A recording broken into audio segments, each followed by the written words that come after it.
You know, when I was younger, back in 1978 in New York City, I was lucky enough to get called to play on a Charles Mingus record. And I was so excited. I mean, when I got this phone call, it was like crazy.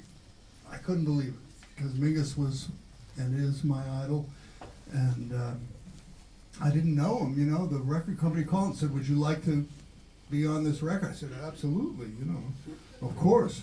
And so they told me when the rehearsal was. And I went to the rehearsal, and all these great players were there. These, you know, the older generation, George Coleman and Lee Konitz and Jimmy Knepper and Danny Richmond and Eddie Gomez was there on bass, and Ron Carter. There were other bass players there.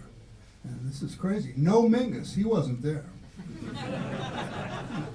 They passed out the sheet music, you know, and we played it, rehearsed it, and the next day we went in the studio. They told us to go to 1840 Broadway, which was the famous Atlantic Records recording studio, and I couldn't believe I was walking in the door, you know, and I walked in, and there was Mingus, you know, and the whole band, all those greats were there.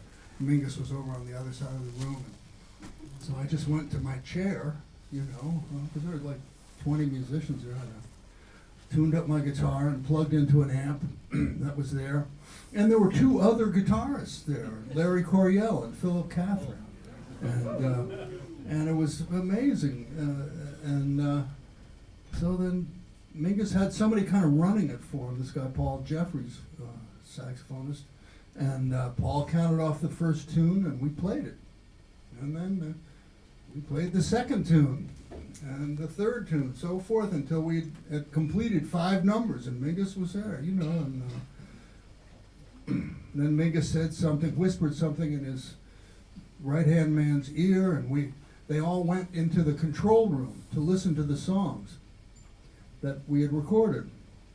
And there was no room really to go in there and listen. I didn't want to just push my way in, you know. So I sat there in my chair for a while and thought, oh man, I was still nervous. I was shaking, you know. So I just packed up my guitar and left, you know. It was over. And so I got to play with Charles Mingus and play on his record, but I never met him. And that's never happened to me before, that I didn't meet the guy I was playing with. You know? I never talked to him. Unfortunately, Mr. Mingus died shortly after that. He had ALS. And so he was gone. That was the last record that he had played the bass on, you know. And I don't know, a year later he was gone. And I'm so lucky that I got to hang out with some of the greats of jazz and at least be in the same room with them, if not talk to them. I'd like to play a couple of Charles Mingus songs now that I really love. I know a lot of you know Goodbye Pork Pie Hat, and it's another one that's a little less well known, Self-Portrait in 3 Colors.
Charles Mingus.